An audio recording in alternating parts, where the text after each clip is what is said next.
Linda, and this is Coffee and Crime. This podcast explores real cases involving violence, loss, and the darker side of human nature. Some details may be confronting. Listener discretion is strongly advised.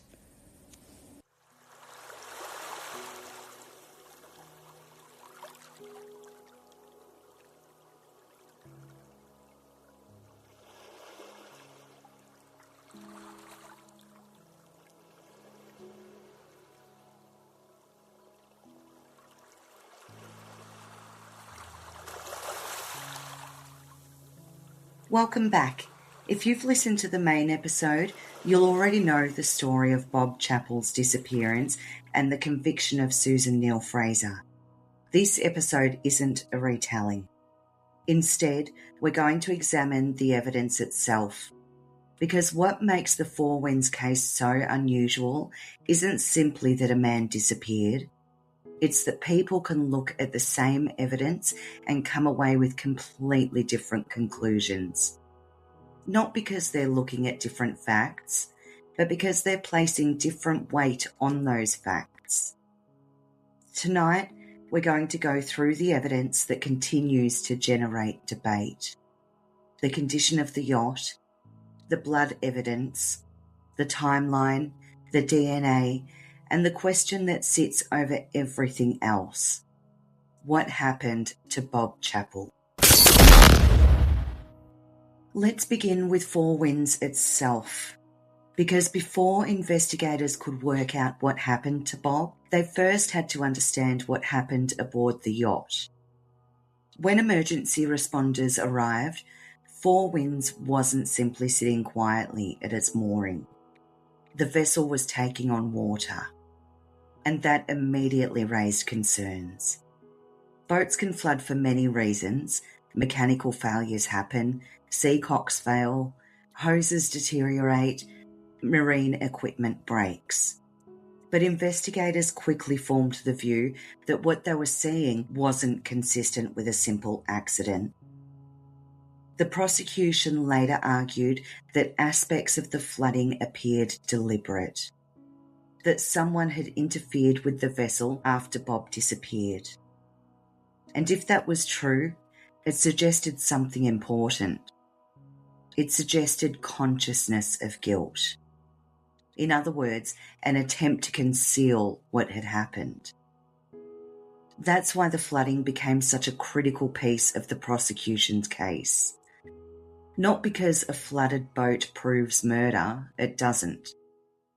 But because investigators believed the flooding was part of a larger sequence of events. A sequence that made sense only if someone was attempting to stage the scene. However, critics of the conviction view this evidence differently.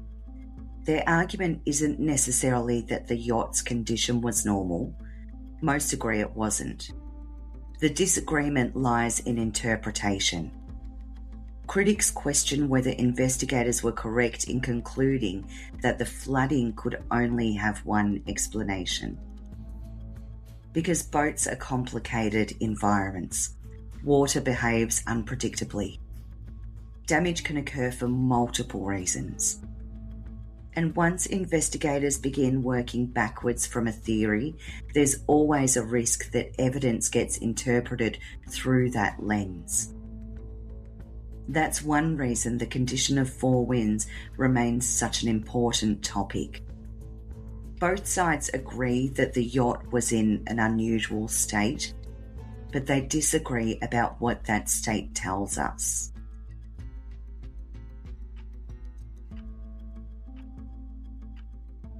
The next major issue was blood evidence. Now, whenever people hear the word blood, they often assume the significance is obvious. But in forensic investigations, context matters enormously. It's not simply a question of whether blood was present. It's a question of how much blood, where was it found, how it got there, and what forensic experts believe it indicates. The prosecution agreed that blood evidence aboard Four Winds supported the conclusion that Bob Chappell had suffered a fatal event on the yacht. Supporters of the conviction often point to this evidence as one of the strongest parts of the case. Because unlike theories or speculation, forensic evidence is tangible. It's physical, measurable. It exists whether people agree with its interpretation or not. But again, interpretation becomes the key issue. Critics have questioned aspects of how some blood evidence was understood and presented, not necessarily disputing its existence, but questioning the conclusions drawn from it. There be alternative explanations or assumptions made. Were certain possibilities excluded too quickly? These are the kinds of questions that continue to be raised years after the trial. One thing worth remembering is that juries rarely evaluate evidence in isolation. They don't look at blood evidence alone or flooding alone or witness statements alone. They look at how those pieces interact. Think of it like building a puzzle. One piece tells you very little. 10 pieces begin to reveal a picture. 100 pieces create something much clearer. The prosecution's case relied heavily on that principle. The argument wasn't that one single piece of evidence solved the case. It was that all the evidence pointed in the same direction. And that distinction is important.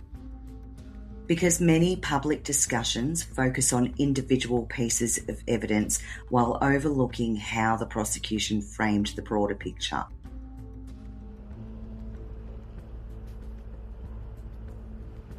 And arguably, this is where the case becomes most challenging. Because timelines aren't discovered, they're reconstructed. Investigators gather information from dozens of sources. Witnesses, phone records, movements, observations, statements, and then they attempt to create a sequence of events. The prosecution's timeline formed a critical part of the case against Susan Neill-Fraser, but timelines always contain an element of interpretation, particularly when nobody witnessed the central event. That's why timeline evidence can be so powerful and so controversial at the same time. Supporters see a logical sequence, critics see assumptions. And the difference between those two perspectives often comes down to how much certainty a person requires before reaching a conclusion.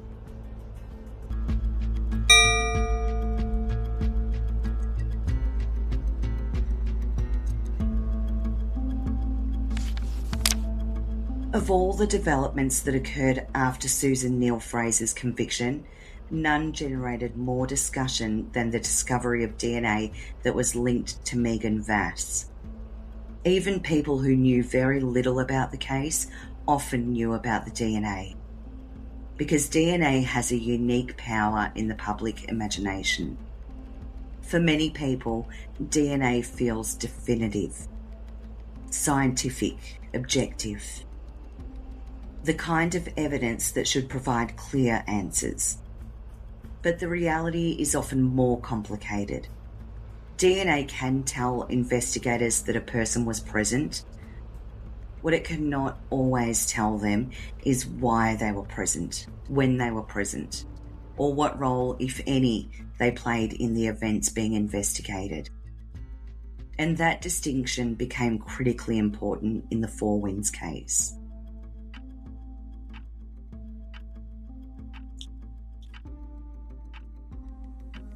To understand why this became such a major issue, it's worth considering the timing. The DNA discussion emerged years after the original investigation. By that point, the prosecution case had already been presented. A jury had already reached a verdict. Appeals had been made, and the case had a legal outcome.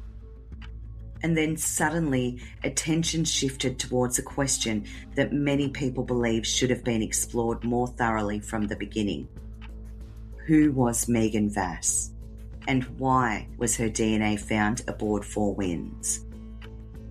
For supporters of Susan Neill-Fraser, those questions were significant. Not because they automatically proved an alternative theory, but because they introduce another person into the case that largely focused on Bob and Susan. Their argument was relatively straightforward. If another person's DNA was present on the yacht, shouldn't investigators fully understand how it got there? Shouldn't every possible explanation be explored? Those questions resonated with many people, especially those who already had concerns about the conviction.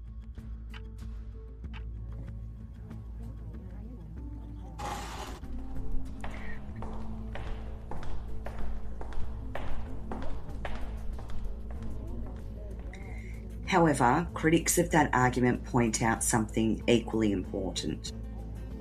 The presence of DNA is not the same thing as proof of involvement in a crime. Consider a busy office building. Hundreds of people may leave fingerprints or DNA behind. Most have no connection whatsoever to a criminal event that occurs there. The challenge for investigators is determining whether biological evidence is relevant, and relevance is not always obvious. Supporters of the conviction argued that even if Megan Vass had been aboard Four Winds at some point, that fact alone did not explain Bob Chappell's disappearance, nor did it automatically undermine the broader prosecution case. From their perspective, the DNA raised questions, but questions are not necessarily answers.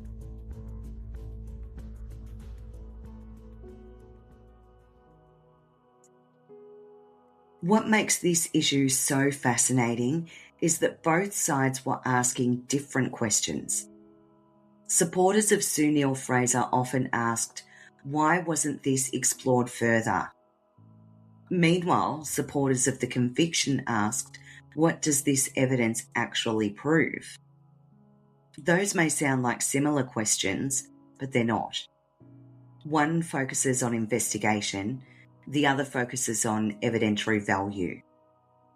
And depending on which question you consider more important, your view of the DNA may change dramatically.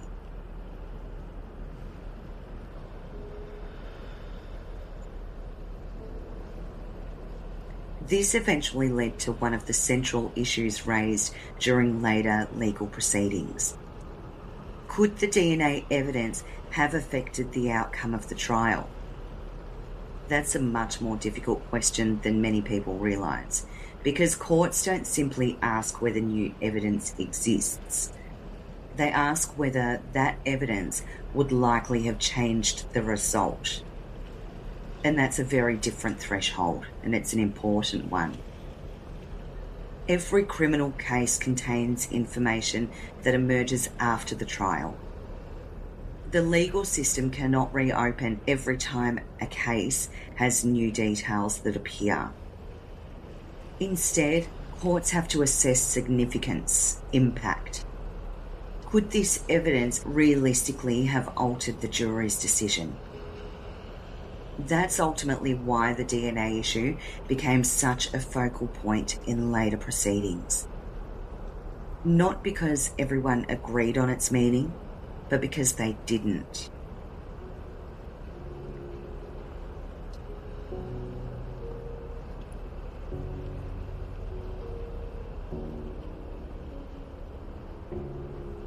What's particularly interesting is that the DNA debate gradually became a proxy for a much larger argument. An argument about the entire case. People who questioned the conviction often viewed the DNA as symbolic of broader concerns. Concerns about the investigation, concerns about assumptions. Concerns about whether all possibilities had been adequately explored. Meanwhile, people who supported the conviction often viewed the DNA issue through a different lens. To them, it was one piece of evidence among many. Interesting, potentially relevant, but not necessarily decisive. And that's why discussions about the DNA rarely stayed focused on the DNA itself. Very quickly, they expand into discussions about the entire case.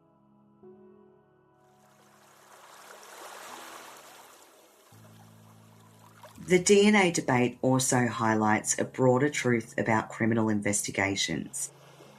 Evidence doesn't exist in isolation. Every piece of evidence interacts with every other piece. Imagine removing one chapter from a book. The story changes. But whether it changes completely depends on what the rest of the book says.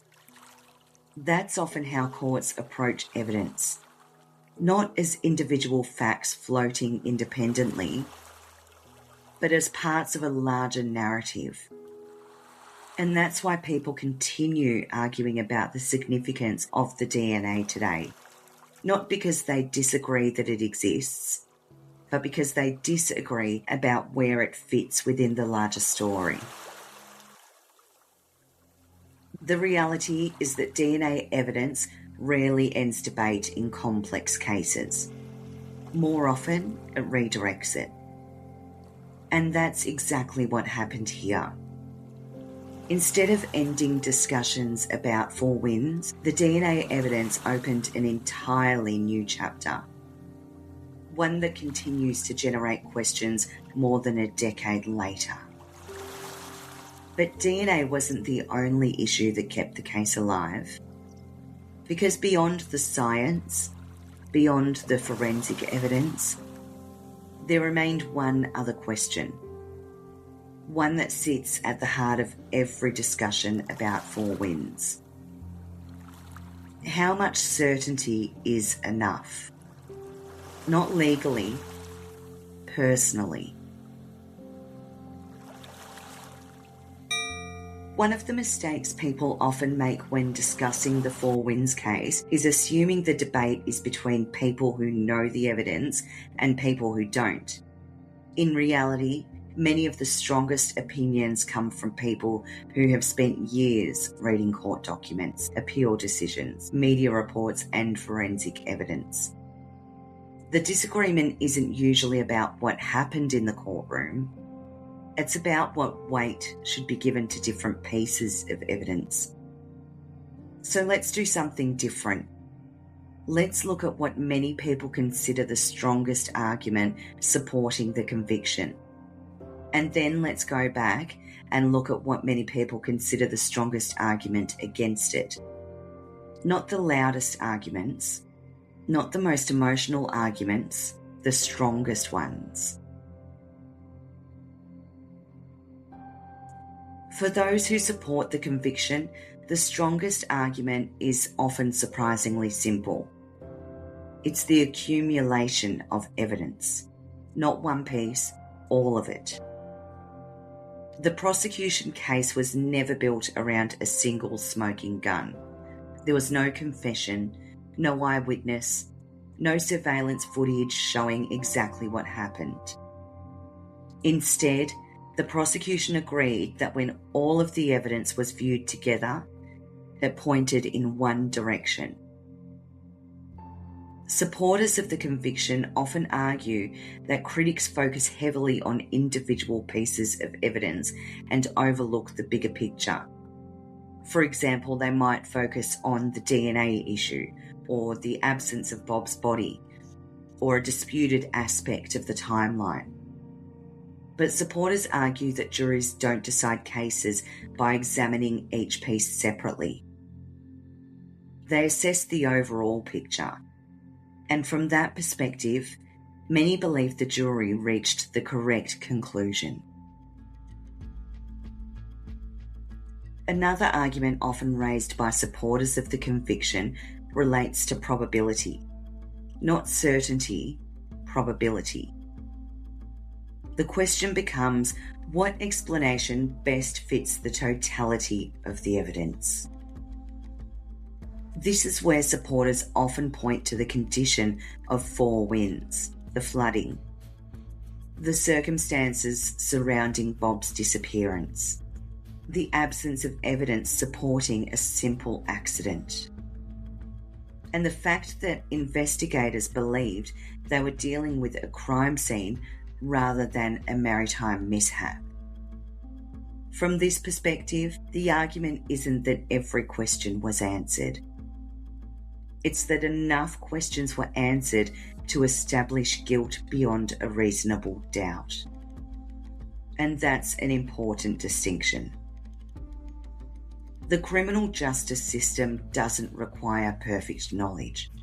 It requires proof beyond a reasonable doubt. Supporters argue the threshold was met.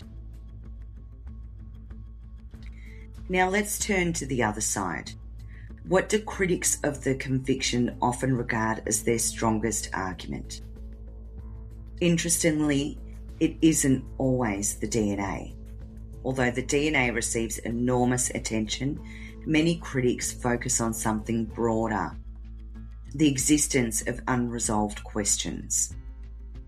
Their argument is not necessarily that they know exactly what happened. It's that they believe important aspects of the case remain uncertain. And because those uncertainties exist, they question whether the evidence was sufficient to exclude alternative explanations. One issue frequently raised is the absence of direct evidence showing exactly how Bob died. No cause of death was ever established. No remains were recovered. No witness described the fatal event. No confession was obtained. Critics argue that this absence creates challenges that should not be underestimated. Because without those answers, investigators were required to reconstruct events. And whenever reconstruction occurs, interpretation becomes unavoidable. Supporters respond that reconstruction is common in criminal investigations. Critics respond that reconstruction can sometimes be wrong. And that's where the disagreement persists. Another issue often raised by critics concerns investigative focus. They argue that once investigators formed a theory, evidence may have been interpreted through that theory. Now, to be clear, that is not an unusual criticism in criminal cases. Similar arguments appear in investigations around the world. The concern is sometimes referred to as tunnel vision, the possibility that investigators become increasingly committed to a particular explanation and they pay less attention to any alternative theories. Supporters of the conviction reject that argument. They point out that the police are expected to develop theories and test them against the evidence. That's how investigations work. But critics continue to ask whether enough attention was given to the alternative possibilities. And that question remains part of the ongoing discussion.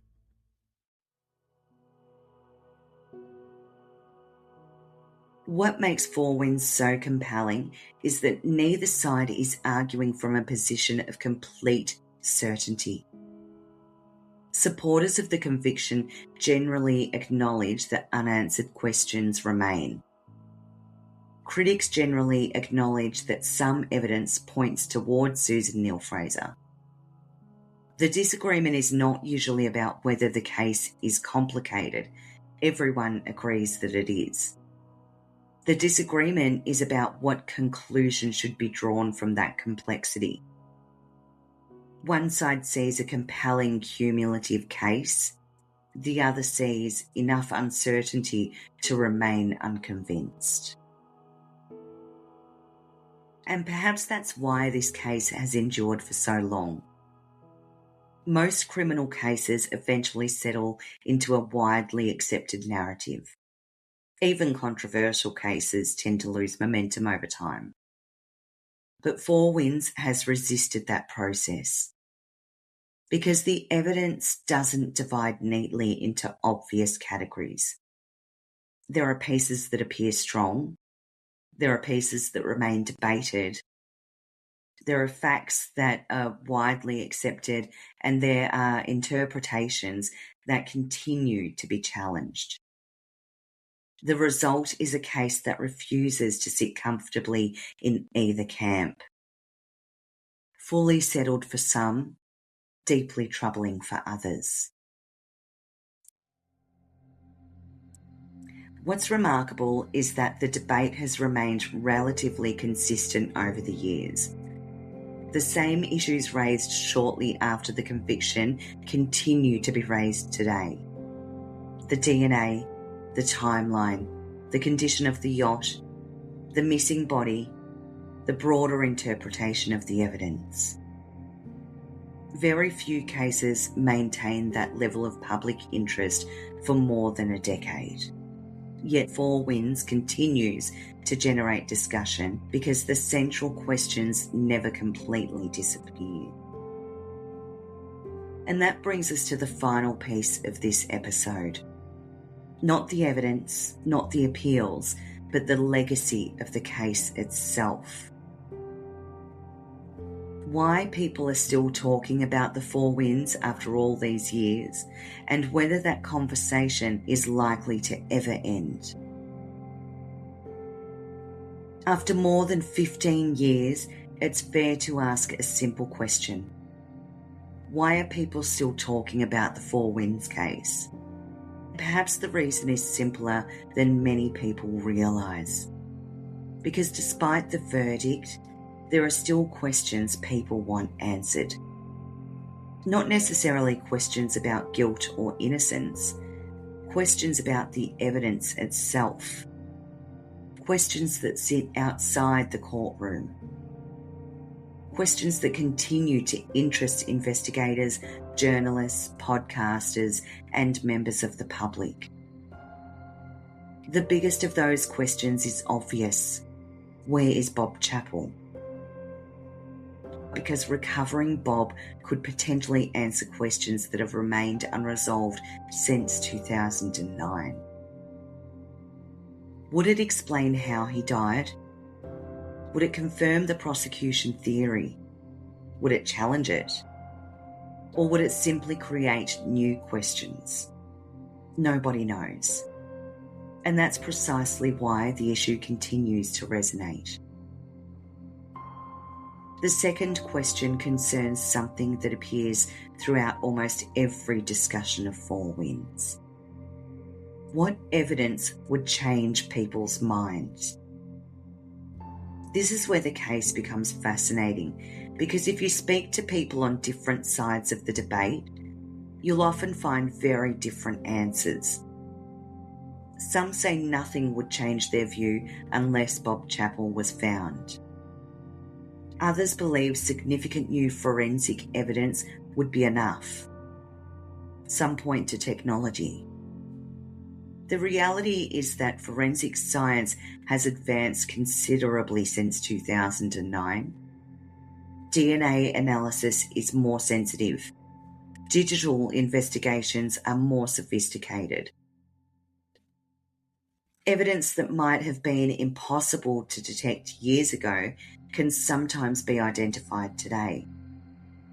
That doesn't mean new answers will emerge, but it does raise an interesting possibility.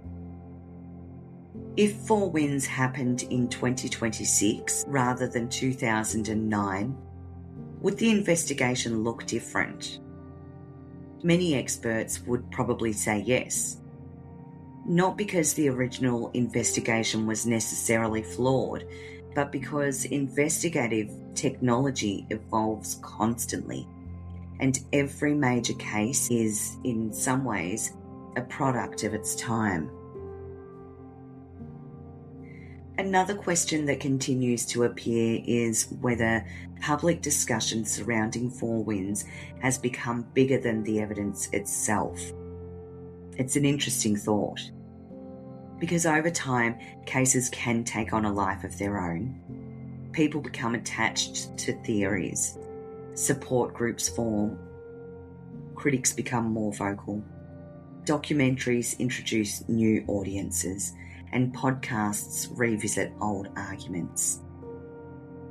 Eventually, the conversation develops its own momentum. At that point, the discussion isn't only about the original events, it's also about the interpretation of those events. And that's where Four Winds sits today. Not simply as a criminal case, but as a case study in how people assess evidence. One thing that's often overlooked is that the Four Winds debate has remained remarkably civil compared to many other controversial cases. Yes, opinions can be strong, very strong, but much of the discussion revolves around evidence. People argue about the forensic findings, the timelines, legal decisions, investigative conclusions. In many ways, that's what has allowed the case to endure, because people continue engaging with the facts rather than simply repeating slogans. And that's probably a healthy thing. Criminal cases should be examined carefully. Evidence should be discussed. Questions should be asked. Perhaps the most important lesson from Four Winds isn't about the specific evidence at all. It's about the limits of certainty. Many people enter a criminal case expecting clear answers, a good suspect, a convincing motive, a clear sequence of events, a satisfying conclusion. But real investigations rarely work that way. Real cases are messy. Evidence can be incomplete, witnesses can be mistaken, memories fade. Physical evidence doesn't always tell a complete story. And sometimes, even after years of investigation, questions remain. The Four Winds case reminds us of that, not because it lacks evidence, but because evidence and certainty are not the same thing. What's striking is that both supporters and critics of the conviction often arrive at the same final point. They want answers. They simply disagree about whether those answers have already been found. Supporters believe the evidence was sufficient. Critics believe important questions remain. But both groups are ultimately focused on the same thing. The courts have delivered their answer. The conviction remains. Before we finish, if you're interested in diving deeper into cases like Four Winds, you can find more content on the Coffee and Crime website. There you'll find episode archives, bonus content, articles, and information on upcoming releases. Visit www.coffeeandcrimeau.com.au. That's where you'll find everything connected to the podcast in one place. Thank you for supporting independent Australian true crime. Your support helps keep these investigations, research projects, and bonus episodes coming. I'm Linda, and this has been Coffee and Crime. Until next time, stay curious, question everything, and I will see you in the next episode.